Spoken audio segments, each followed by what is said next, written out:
여러분도 그렇겠지만 저도 운동을 참 좋아합니다. 저는 축구나 족구같이 야외 운동 참 좋아하는데 이 코로나가 오고 나니까 야외 운동을 통 못한 지가 오래됐습니다. 운동을 안 하면 몸이 좀 뻐근하고 좀 답답하고 그렇죠. 그래서 저는 퇴근 후에 주로 집에 가서 저녁을 먹고 거실에서 실내 자전거를 탑니다. 뭐 다른 운동 할 수 없으니까요. 실내 자전거를 1시간 이상 타면 몸이 아주 좀 개운해지고 땀도 납니다. 그러면 깨끗하게 씻고 그리고 말씀을 주로 읽고 말씀을 묵상하는 시간을 갖다가 저녁에 잠자리에 듭니다. 그런데 자전거 타는 것도요, 여러분 해보신 분들 많겠지만 실내 자전거 1시간 그냥 타면 참 지루합니다. 뭐라도 봐야 되거든요. 주로 저는 영화를 봅니다. 영화 보면서 이어폰 끼고 이제 자전거를 타는데요, 영화 볼 때 아주 긴장감이 이렇게 막 강하거나 너무너무 몰입해서 보는 영화는 별로 안 좋습니다. 자전거 타다가 가족들하고 이야기할 시간도 있고 한데 너무 긴장하고 이렇게 막 숨죽여서 보는 것 별로 안 좋고요. 좀 편안하게 웃으면서 마음 편하게 볼 수 있는 영화를 보는 게 훨씬 더 좋습니다. 그러다 보니까 이래저래 영화를 코로나 기간에 꽤 많이 봐서 뭘 보지 이렇게 고민할 때가 있습니다. 그래서 봤던 영화를 다시 보기도 합니다. 여러분, 봤던 영화를 다시 본다, 어떻게 생각하십니까? 아유, 목사님 그게 무슨 재미가 있습니까? 결말이 뻔한데요. 그렇게 생각할 수 있는데요, 좋은 영화는 다시 봐도 좋습니다. 결말을 이미 알고 있지만 한 번 영화 보다가 아주 중요한 대사인데 놓친 대사나 아주 훌륭한 의미 있는 장면인데 놓친 장면을 다시 보다 보면 이 영화가 이렇게 해서 잘 만들어진 영화구나, 이게 이렇게 연결되는구나, 그렇게 보는 게 참 나름대로 은근한 재미가 있습니다. 자, 결말을 이미 알고 보는 영화. 여러분, 오늘 제가 이제 지난주까지 단계적 일상생활의 변화에 대한 우리 교회 설교 시리즈를 마치고 크리스마스 설교를 이제 올해는 처음으로 오늘부터 시작합니다.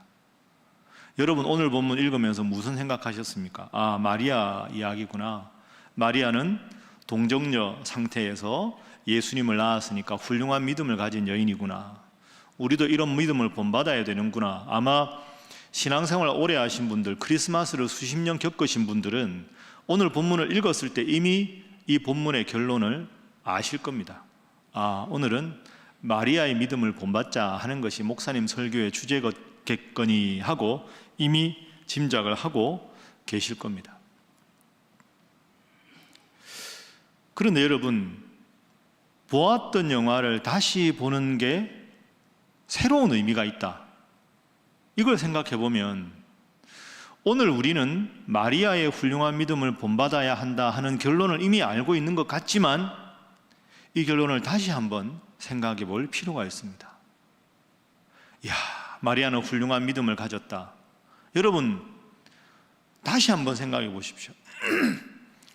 마리아 당시의 사람들은 정말로 마리아를 그렇게 생각했을까요? 마리아가 동정녀 상태에서 임신을 했습니다. 그 소문이 막 퍼져나갔을 거 아닙니까?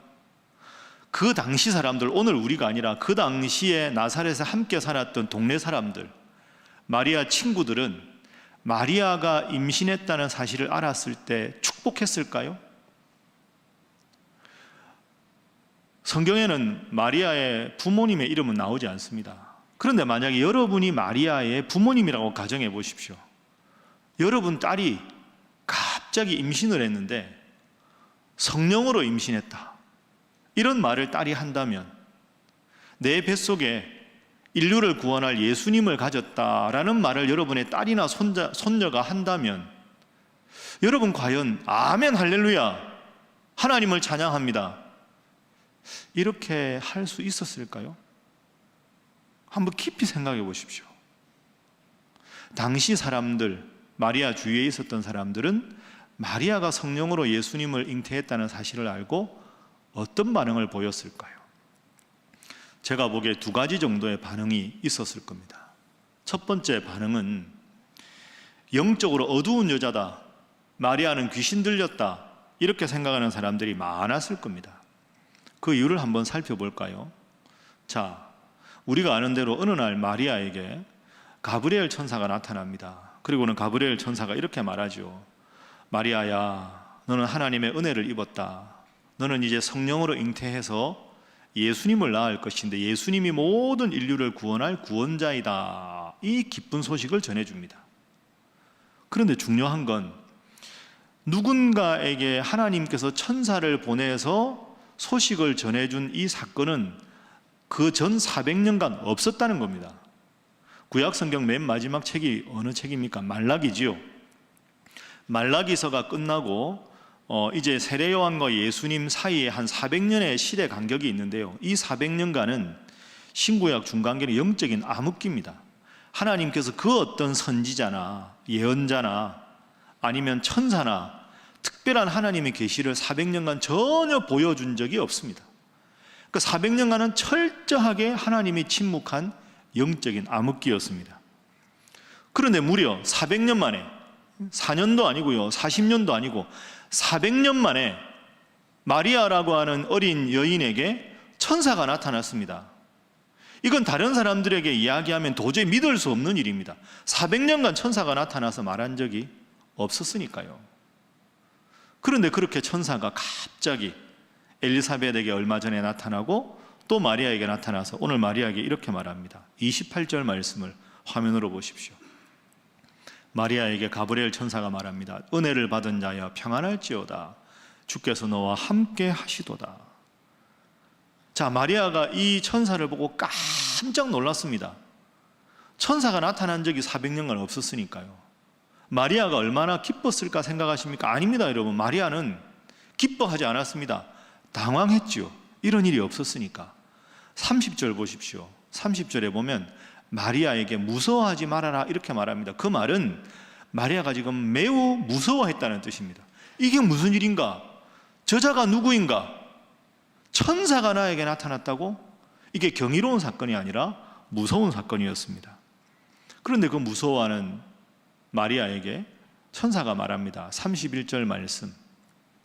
보라, 마리아 너는 잉태해서 아들을 낳을 것이다. 그 이름을 예수라고 하라. 인류를 구원할 자가 너로부터 나올 것이다. 얼마나 마리아가 놀랐을까요? 마리아가 또 묻습니다. 34절에 보면 아니 저는 아직 남자를 알지 못합니다. 저는 아직 결혼도 정식으로 하지 않았습니다. 그런데 어떻게 제가 아이를 낳는다는 말입니까? 다시 천사가 35절에 말합니다. 너는 그런 관계가 아니라 성령으로 잉태하게 될 것이다. 자, 여러분, 이게 마리아와 천사의 대화입니다. 어느 날 갑자기 마리아에게 천사가 나타나서 얼마 만에요? 400년 만에 400년 만에 갑자기 천사가 나타나서 너 아들을 낳을 것이다. 저는 남자를 알지 못합니다. 성령으로 잉태할 것이다. 예?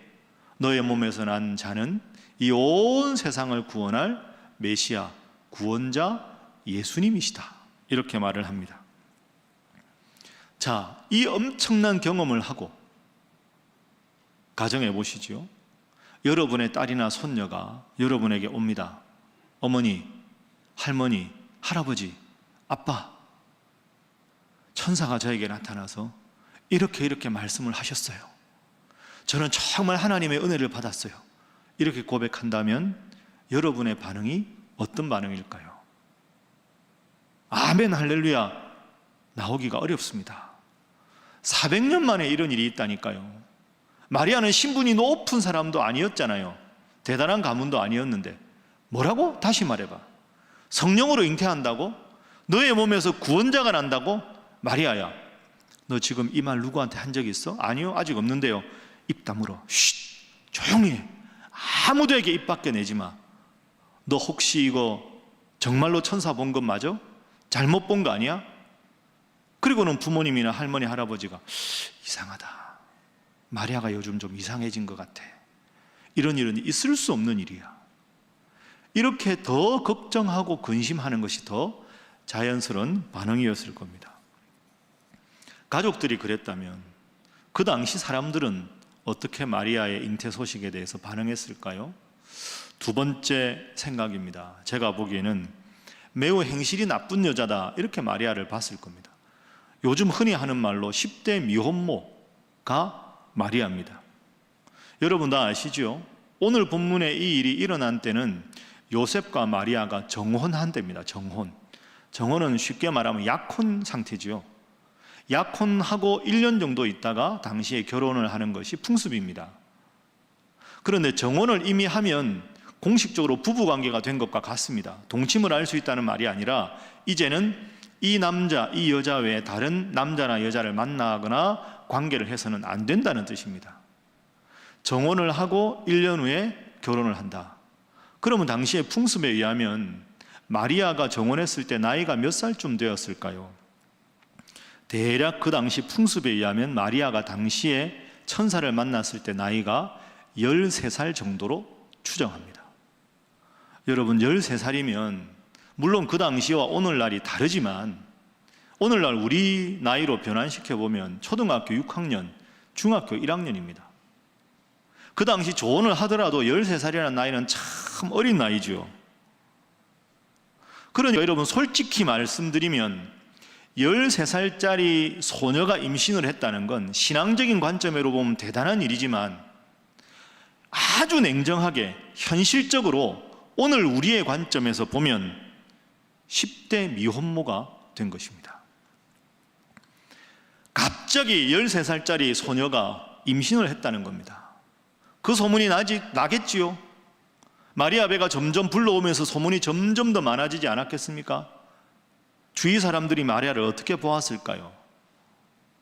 아이고, 얌전한 고양이 부뚜막에 먼저 올라간다더만 세상에 마리아가 저럴 줄 몰랐다.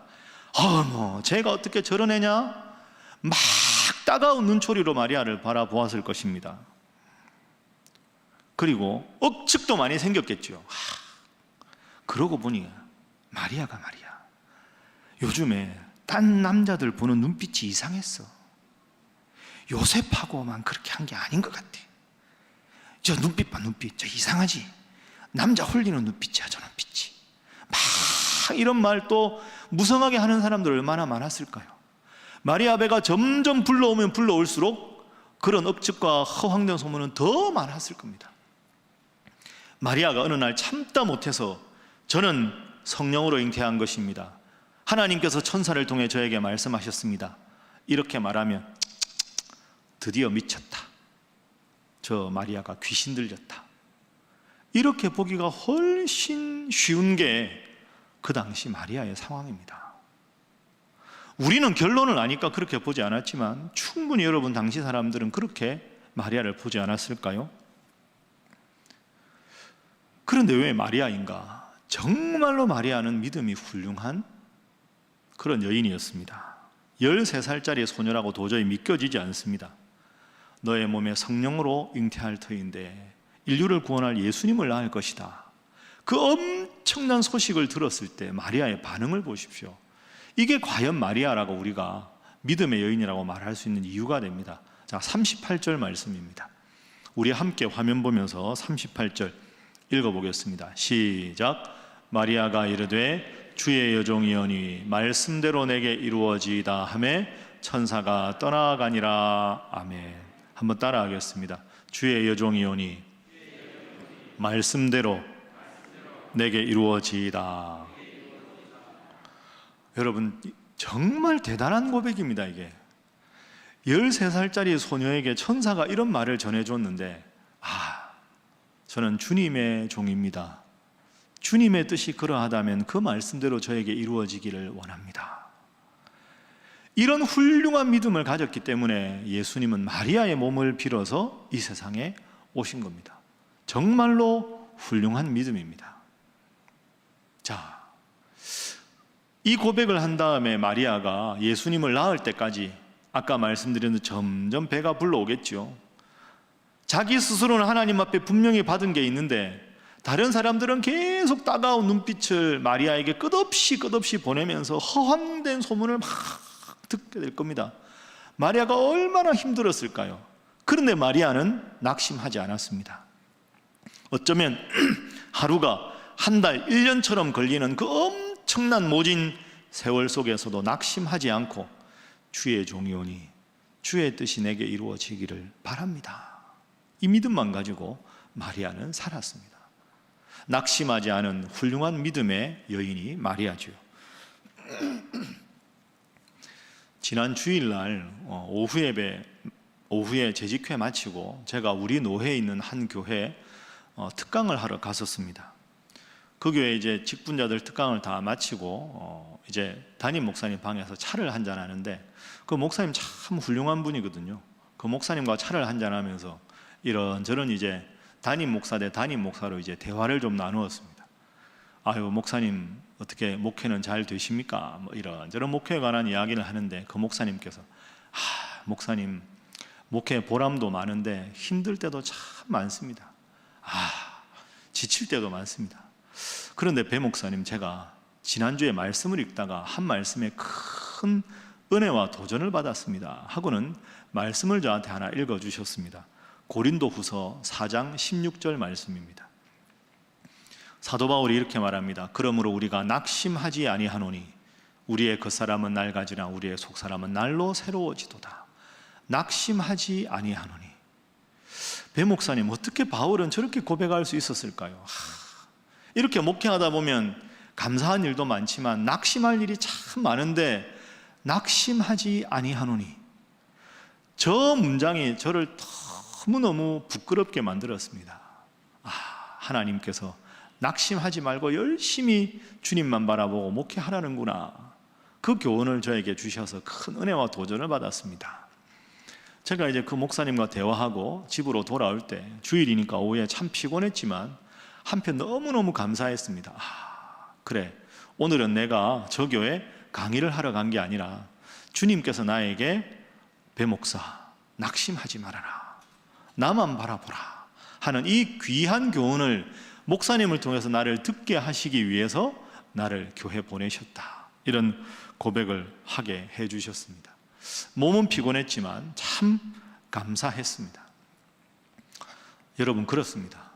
신앙생활을 해도 믿음이 꽤나 좋아 보여도 우리는 낙심할 일이 참 많습니다. 답답할 때도 많고 힘들 때도 많습니다. 그래도 우직하게 참고 기다리면 하나님께서 우리의 모든 기도를 들으시고 큰 은혜와 복으로 함께 주실 줄로 믿습니다. 여러분도 힘들고 어려울 때, 답답하고 낙심이 몰려올 때마다 마리아를 한번 생각해 보십시오. 마리아, 13살짜리가 배가 불러오는 내내 그 모든 사람들이 따가운 눈총을 주어도 속 시원하게 한 번도 대답 제대로 하지 못하고, 대답해도 성령으로 잉태했다고, 미쳤다고, 귀신 들렸다고 수많은 사람들이 눈총을 했을 텐데, 온갖 무성한 허황된 소문이 있었을 텐도 묵히 주의 여종이오니 말씀대로 내게 이루어지이다. 얼마나 아름다운 고백입니까?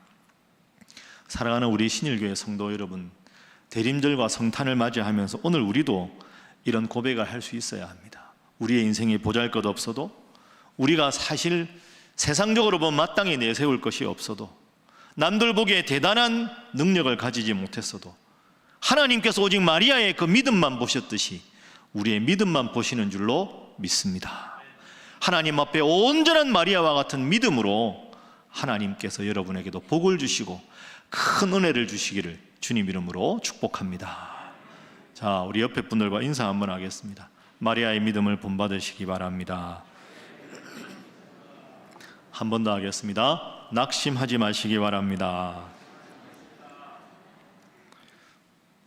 제가 이번 주에 이 설교를 준비하면서 아주 자주 부르던 찬송가가 있습니다. 제가 이 설교 준비하면서 마리아 당시에 이 곡이 있었다면 마리아가 힘들고 어려울 때마다 늘 이 곡을 부르지 않았을까 하는 생각이 들 정도로 이번 주에 참 제가 은혜 받은 곡입니다. 찬송가 372장인데요. 화면 보십시오. 화면 보시면 가사를 제가 불러드리겠습니다. 그 누가 나의 괴로움 알며 또 나의 슬픔 알까? 주밖에 누가 알아주랴? 영광 할렐루야. 나 자주 넘어집니다. 오 주여. 나 자주 실패합니다. 오 주여. 그 누가 나의 괴로움 알며 또 나의 슬픔 알까? 주밖에 누가 알아주랴. 영광 할렐루야. 한번 이 곡 우리가 들어보겠습니다.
아멘.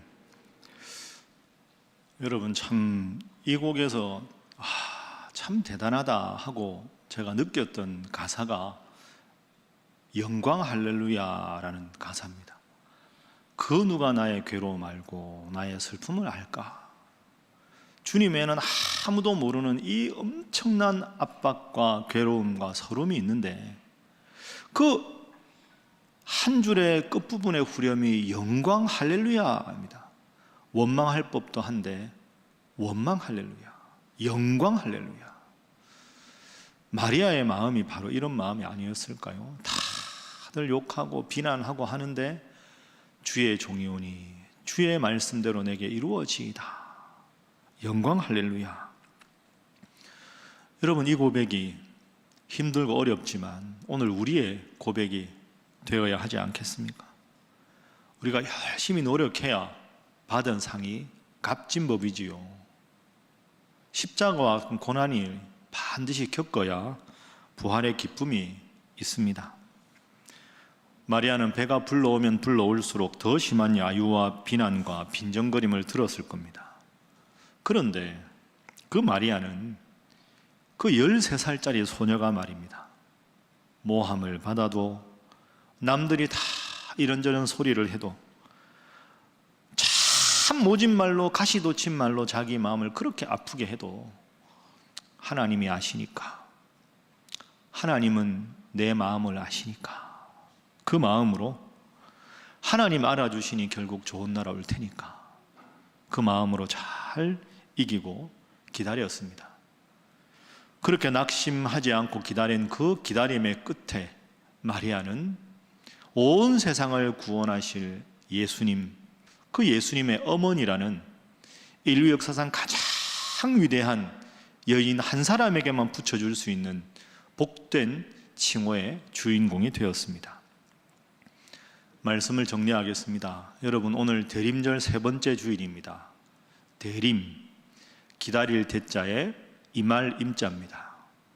지치고 힘들고 낙심한 내 마음에도 내가 주님만 바라보면 주님께서 내 마음에 평안도 주시고 위로도 주시고 기쁨도 주실 것을, 그런 기쁨과 평안이 위로가 임하기를 기다리는 그 절기가 대림절입니다. 여러분의 삶이 힘들고 어려워도 낙심하지 마십시오. 그러면 마리아의 하나님께서 여러분의 하나님이 친히 되어 주실 줄로 믿습니다. 제가 귀한 성경 요절 하나 여러분들과 나누고 말씀을 마치겠습니다. 여러분 힘들 때 꼭 이 구절을 한번 읽어보십시오. 시편 94편 19절 말씀. 내 속에 근심이 많을 때 주의 위안이 내 영혼을 즐겁게 하시니이다. 내 속에 근심이 가득 차 있을 때 주님의 위로가 내 영혼을 즐겁게 하시니이다.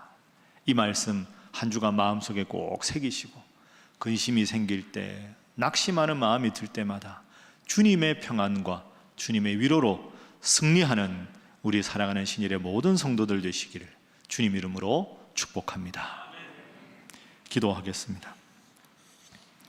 사랑의 하나님, 은혜를 감사합니다. 답답하고 힘든 상황에서 희망보다는 한숨과 절망을 많이 경험하고 살아가는 저희들에게 낙심하지 말라 귀한 위로의 말씀 주시니 감사합니다. 또 이 말씀에 힘을 얻어서 우리의 일상으로 나아갑니다. 어려울 때 힘 주시고 지칠 때 위로해 주시는 주님, 그 주님께서 내 인생에도 마리아처럼 좋은 날 주실 것을 믿고 힘들어도 인내하며 낙심하지 않고 잘 이겨나가서 내 인생의 기쁜 날을 주님 통해 친히 보게 하여 주옵소서. 예수님의 이름으로 기도하옵나이다. 아멘.